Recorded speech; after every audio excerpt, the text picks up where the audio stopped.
Hi, I'm Smriti Chhabra and I'm the Resident Director for the Bengaluru program in India.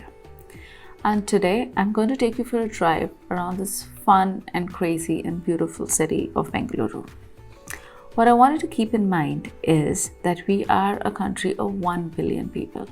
So you will see people in every shot. Also, we do have public transport, but we also choose to ride our own private vehicles. So don't be surprised to see a lot of traffic on the way. Luckily, you're not the one driving. So fasten your seat belts and get ready for the ride. Bangalore, officially known as Bengaluru, is the capital city of the state of Karnataka. It is in the southeastern part of India. The name change from Bangalore to Bengaluru took place in 2014.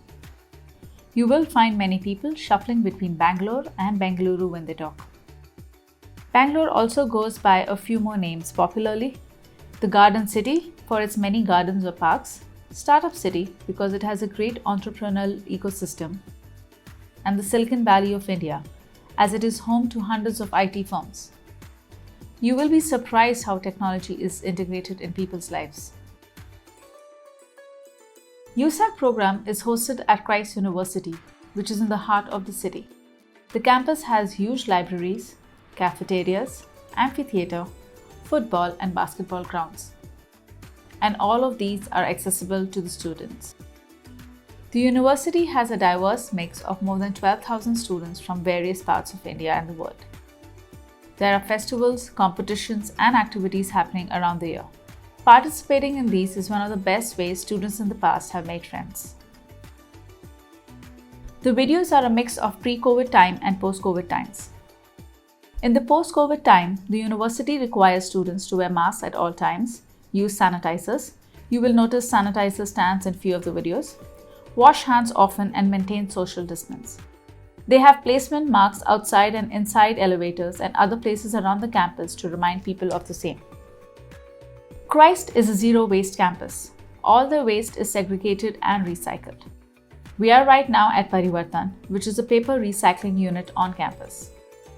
They use the recycled paper to make standees, bags, folders, photo frames, etc. Some of it is used on campus and some is bought by students and staff. Parivartan has been a popular volunteer option for USAC students. USAC office and student classrooms are located in the same floor. Students often drop into my office just to say hi or get some candy from the candy jar, or ask questions about their travel plans, or share their latest experience. I enjoy it a lot as it helps me connect with them. I also sit in on all student presentation. It helps me learn what the students have studied and invariably I end up gaining new knowledge.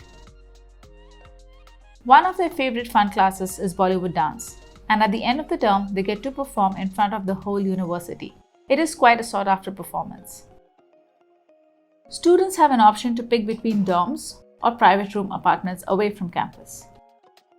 In both places, they can opt for shared rooms or private rooms. The primary difference between them is 1. The proximity. Dorm students can get to class in 5 to 7 minutes, whereas students living in the apartments must walk for 30 minutes. And second, the dorms have a night curfew of 9 p.m., which means students have to be back by 9 p.m. if they live on campus, whereas the private apartments don't have the rule. Both options are popular. Also, in the dorm rooms, they have refrigerators and microwaves. And both types of rooms have attached bathrooms, wardrobe, and study desks. While we have local buses, the best way to commute is auto rickshaw or tuk-tuks, and taxi services like Uber and Ola. Both means of transport are cheap and affordable. The ride to campus from apartment costs between $1 to $3.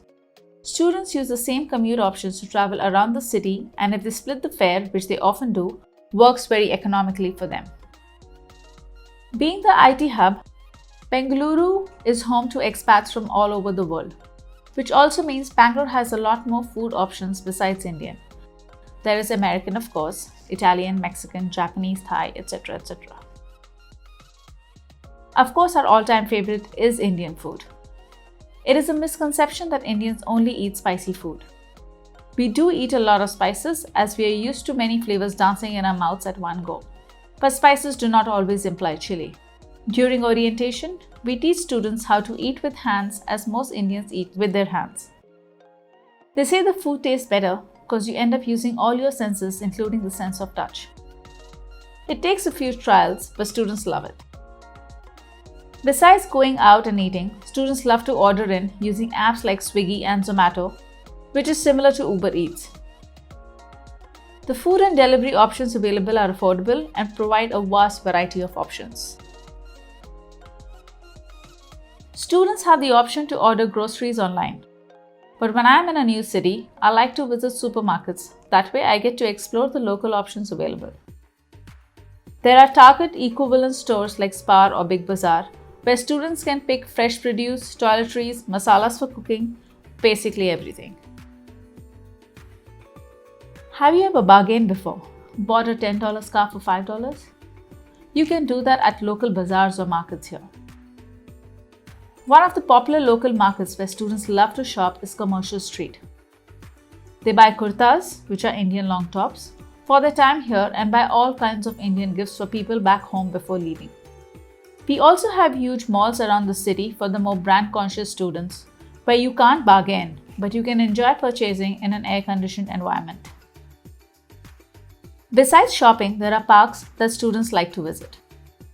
The popular ones are Cubbon Park, where people go for a jog or just to wander. Another option is Lal Bagh, when translated means Red Garden. It has a central glass house dating from 1890, which is used to host extravagant flower shows. Then we have the beautiful Bangalore Palace, built in Tudor style, modeled on the Windsor Castle in England. The grounds are vast and stretch up to 453 acres. Artists like Iron Maiden, the Rolling Stones, Metallica, Aerosmith, and many more have performed in the grounds of the palace at one point of time.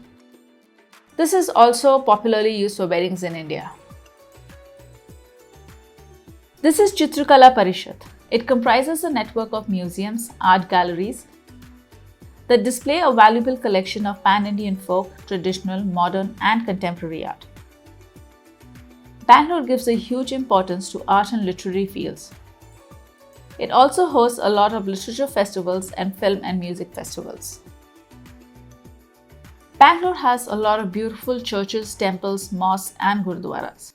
Whether you are religious or not, these places have such beautiful architecture and energy, you have to visit them to experience them on your own. Hello again. I hope you enjoyed this virtual tour and are ready for an actual one. See you in India soon. Namaste.